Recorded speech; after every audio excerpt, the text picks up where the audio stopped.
विराम चिन्ह सा लग गया था ख्वाहिशों की किताब पर। कि विराम चिन्ह सा लग गया था ख्वाहिशों की किताब पर, एक राह क्या चुनी ख्वाब योजक चिन्ह से जुड़ते चले गए। हाय फ्रेंड्स, स्वागत है आप सभी का मेरे यूट्यूब चैनल हिंदी पॉइंट में, जिसमें कि मेरा प्रयास रहता है हिंदी को बहुत ही आसान तरीके से आप तक पहुंचाने का। फ्रेंड्स, आज जो मैं वीडियो लेके आई हूँ उसके बारे में बाद में बात करूंगी। 2 मिनट आपसे बात करना चाहूंगी।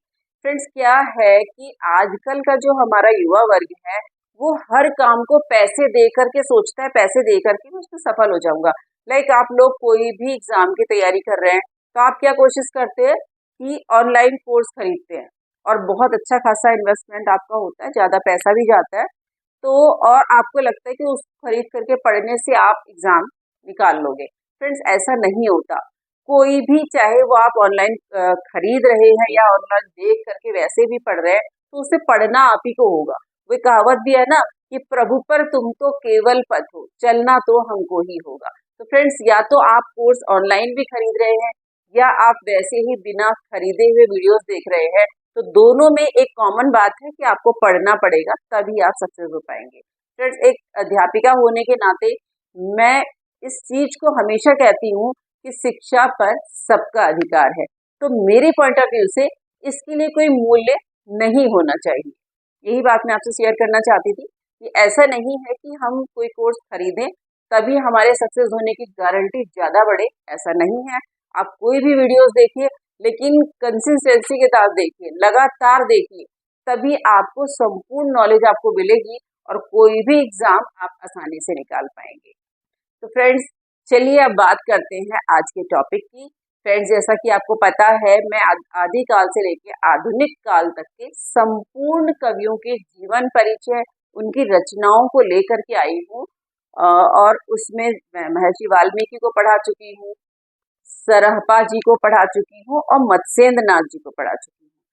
फ्रेंड्स, आज मैं लेके आई हूँ गोरखनाथ जी को। गोरखनाथ जी के बारे में भी पूरी जानकारी दूंगी। इससे पहले हमारे लिए ये जानना जरूरी है कि नाथ संप्रदाय जो आया, ये कौन कौन लोग थे जिनके कारण ये हमारे संज्ञान में आया और इतना फला फूला। तो फ्रेंड्स, इनके लिए 4 लोगों का योगदान मुख्यतः माना जाता है।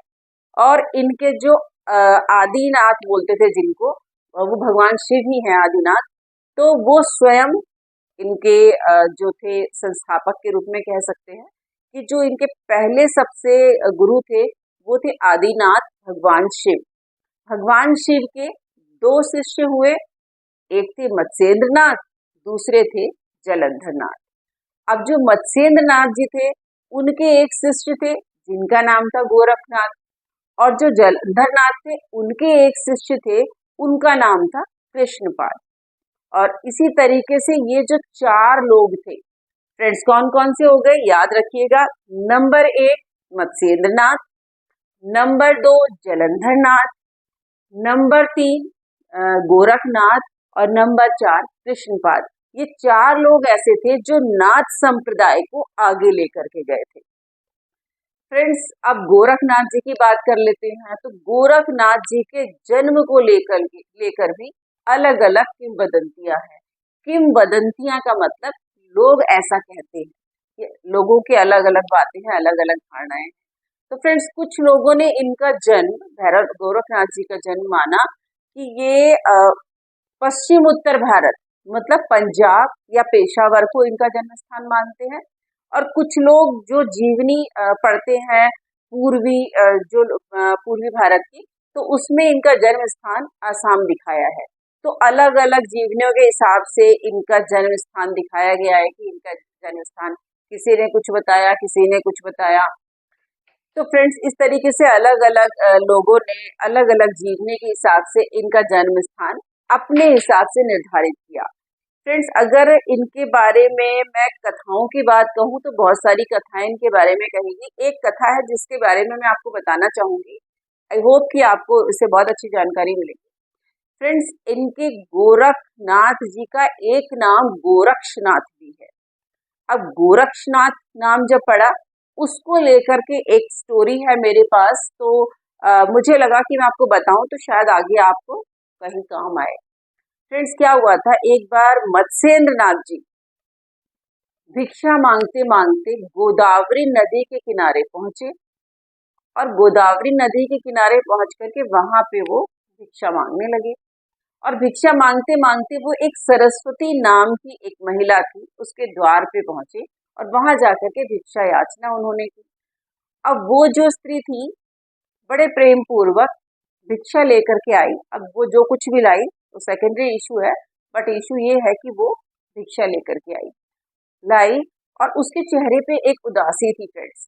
अब उस उदासी को, क्योंकि मत्स्येंद्र नाथ जी बहुत पहुंचे हुए गुरु थे, तो उन्होंने उसके चेहरे की उस उदासी को भांप लिया कि ये जो है संतान को लेकर के परेशान है, मीन्स इसके कोई संतान नहीं है। उन्होंने तुरंत अपनी झोली से एक भभूत निकाली और सरस्वती को देते हुए कहा, इसको तुम खा लेना। अब वो भभूत ले तो ली सरस्वती ने, लेकिन उसने उस भभूत को खाया नहीं डर की वजह से। डर कैसा? डर ऐसा कि ये कौन से योगी हैं, कहाँ से आए हैं और मैं ऐसे कैसे खा लूं। डरवश उसने वो भभूति खाई नहीं और जा करके गोबर में वो छुपा दी। इसी तरह टाइम बीतता रहा फ्रेंड्स, और फिर 12 साल के बाद पुनः जब मत्स्येंद्र नाथ जी उसी स्थान पर आए और फिर वो सरस्वती के दरवाजे पे पहुंचे, वहां जाकर के उन्होंने फिर भिक्षा याचना की, तो सरस्वती फिर उनको भिक्षा लेकर के उनके लिए द्वार पे आई। तो उसे देख करके मत्स्येंद्र नाथ जी ने कहा कि मैंने तो तुम्हें 12 वर्ष पूर्व एक भभूति दी थी, तुमने वो भभूति खाई कि नहीं खाई? उसने बोला, नहीं महाराज, मैंने खाई नहीं थी और मैंने भय के वश उस भभूति को गोबर में जाकर छुपा दिया। तो वो बोले कि मुझे उस स्थान पर तुरंत लेके चलो। अब ये जो सरस्वती नाम की महिला थी, मत्स्येंद्र नाथ जी को पुनः उस स्थान पे लेकर के पहुंचे जहां उसने दबाया था उस भभूति को। वहां पहुंच करके गोरखनाथ जी ने अपने मुख से आवाज निकाली, अलख निरंजन। तो अलख निरंजन का उच्चारण होते ही गोबर के ढेर में से एक 12 वर्ष का युवक निकल करके बाहर आया। वही जो है वह सरस्वती का जो पुत्र है, वही पुत्र था जो 12 वर्ष तक उस गोबर में दबा रहा। तो उस वजह से उसका नाम, गोरखनाथ जी का एक नाम गोरक्षनाथ भी पड़ा। मतलब गोरक्ष मतलब जो गोबर में रक्षित रहा, तो उसका नाम जो है गोरक्षनाथ भी पड़ा। तो फ्रेंड्स, ये 2-3 कथाएं मैंने आपको बताई। होने को तो बहुत सारी इनके बारे में कथाएं हैं, जिनका अगर मैं जिक्र करने लगूं तो केवल कथाएं ही सुनाती रह जाऊंगी और वीडियो मेरा खत्म हो जाएगा। तो फ्रेंड्स, ये उनके जन्म के बारे में मैंने बताया कि किस तरीके से उनका जन्म अलग अलग लोगों ने माना। फ्रेंड्स, ये जो नाथ संप्रदाय थे, इन लोगों के लिए क्या कहा जाता था? इनको कनफटा या भाक्त योगी भी कहा जाता था। कनफटा क्यों कहा जाता था? मतलब ये लोग कान फोड़ करके उसमें मुद्रा का धारण करते थे। ये कान फोड़ क्यों कहते थे? जैसे हम लोग तो कान में छेद करना बोलते हैं, कंछिद्र बोलते हैं, क्योंकि ये योगियों की भाषा थी, नाथों की भाषा थी कि कान को फोड़ करके मुद्रा का धारण, मतलब इनके दोनों कान छिदे हुए होते थे, तो इन्हें कनफटा भी कहा जाता था। फ्रेंड्स, एग्जाम में अक्सर आ जाता है कि कनफटा किस संप्रदाय के योगियों के लिए यूज होता है, तो आप इसका उत्तर आसानी से दे पाएंगे। तो ये कनफटा वाली बात मैंने बताई। फ्रेंड्स, अब इनके बारे में इनके जो होने की बात कही जाती है, इनको कुछ लोग ये मानते हैं कि ये जो है अजन्मे हैं और हर युग में पाए गए हैं। किसी भी युग में इनकी उपस्थिति ऐसा नहीं हुआ कि किसी भी युग में इनकी उपस्थिति हमें ना मिली हो। त्रेता की अगर हम बात करें इनकी उपस्थिति की, तो फ्रेंड्स, जब राजा राम जी का राज्याभिषेक हो रहा था, तो उस राज्याभिषेक की सभा में ये उपस्थित थे, तो वहां भी इनकी उपस्थिति मानी जाती है, मीन्स से वहां भी थे त्रेता में। अब द्वापर की अगर मैं बात करूं, तो द्वापर में ये जूनागढ़ के रत्नागिरी के गोरखमढ़ी में इन्होंने तप साधना की थी, और जिस स्थान पर तप साधना की थी गोरखमढ़ी में, वहां पर ही श्री कृष्ण और रुक्मणी जी का विवाह हुआ था। तो द्वापर में भी इनकी उपस्थिति हमें मिलती है। चलिए बात करते हैं कलयुग की। तो कलयुग में फ्रेंड्स, ये एक बार तप करने के लिए गहन जंगल के बीच में बैठे हुए थे। अब वहां बैठे थे तो एक बप्पा रावल नाम के राजकुमार जो है वो भ्रमण करते हुए आए और वहां से वो बड़े बीच जंगल में पहुंच गए। वहां पहुंच के वो जो बप्पा रावण रावण थे, उन्होंने देखा कि एक सिद्ध योगी बैठे हैं, उनसे एक अलग ही कांति निकल रही थी। उनके मुख का जो तेज था, उसके आगे चंद्रमा का भी तेज उसे क्षीण लगा और वो उनके उस आदित्य अलौकिक रूप को देखकर इतना रीझ गए कि वो वहीं रुक गए और उनकी जो है सेवा करने लगे। सेवा करते करते फ्रेंड्स, जब उन्हें काफी टाइम बीत गया तो उनकी जो गायें थी, उनकी गायें जो वो चराते थे, तो एक नाम बप्पा रावल का ग्वाल भी कहा गया है, तो ये उनकी गाय भी चरा दिया करते थे। जब घोर तपस्या के बाद इनकी आंख खुली गोरखनाथ जी की, तो इन्होंने देखा कि एक नव युवक मेरी सेवा कर रहा है, तो उन्होंने उसे तलवार जो है भेंट स्वरूप प्रदान की। फ्रेंड्स, ये वो जो तलवार थी जो उन्हें दी थी गोरखनाथ जी ने, वो बप्पा रावल जी ने उससे मलेच्छों का संहार किया। ये जब मलेच्छों से उनका युद्ध हुआ तो उन्हें युद्ध में हराया। तो इस तरीके से हम देख रहे हैं कि हमें वो द्वापर में मिले, हमें त्रेता में मिले और हमें कलयुग में भी उनकी उपस्थिति दिखाई देती है। फ्रेंड्स, वर्तमान समय में जो है, हम अगर देखें कि गोरखनाथ जी की समाधि के बारे में, तो वर्तमान का जो गोरखपुर है, गोरखपुर में ही उनकी समाधि बनी हुई है और उस समाधि में दुनिया भर के नाथ संप्रदाय के लोग आज भी माथा टेकने के लिए आते हैं। और उसी समाधि मंदिर के जो महंत है, महंत अर्थात जो वहाँ के साधु हैं, वहाँ के प्रमुख हैं, वो योगी आदित्यनाथ जी हैं, जो वर्तमान में है, हमारे सीएम भी हैं उत्तर प्रदेश के, तो वर्तमान में वही हैं। तो इस तरीके से आपने जाना गोरखनाथ जी के बारे में। और गोरखनाथ जी के बारे में और भी अगर हम जानना चाहें तो बहुत कुछ मिल जाएगा, जिससे कि हमें ये पता लगेगा कि गोरखनाथ जी के बारे में हम कुछ जानते ही नहीं है। गोरखनाथ जी के बारे में एक बात और कही जाती है कि गोरखपुर का जो नाम है वो भी इन्हीं के नाम पे पड़ा था, और जो गोरखा प्रजाति है नेपाल की, उनका नाम भी गोरखनाथ जी के ही नाम पे पड़ा था। तो काफी सारी बातें हैं उनके बारे में। फिर चलिए अब मैं आपको उनकी रचनाओं के बारे में और कुछ बातें ऐसी हैं जिनके बारे में थोड़ी जानकारी दे दूं, जो मैंने बताई हैं, और वो उसके लिए मैंने बोर्ड में भी लिखा है, उसको ध्यान से देखिएगा और स्क्रीनशॉट भी ले लीजिएगा। फ्रेंड्स देखिए, नाथ संप्रदाय के 4 प्रवर्तक हैं। उसमें जो सबसे पहले थे वो आदिनाथ थे, भगवान शिव स्वयं ही थे, वो कोई और नहीं था, भगवान शिव थे।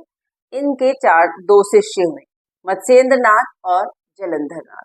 मत्स्येंद्र नाथ जी के एक शिष्य हुए गोरखनाथ, जलंधर नाथ जी के एक शिष्य हुए कृष्णपाद।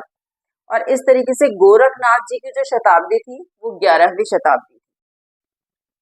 11वीं शताब्दी थी, क्योंकि मैंने आपको जब बताया था वाल्मीकि जी का, और उसके बाद मैंने बताया था सरहपा जी का। तो वाल्मीकि जी को मैंने सती बताई थी, वो 8वीं बताई थी, और सरहपा जी की सती मैंने बताई थी, वो जो 10वीं बताई थी।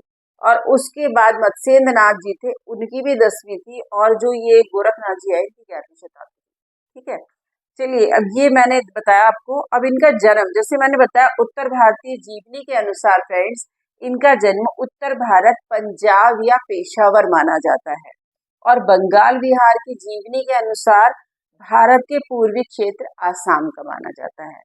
नाथ योगियों को कनफटा या भक्त योगी भी कहते हैं।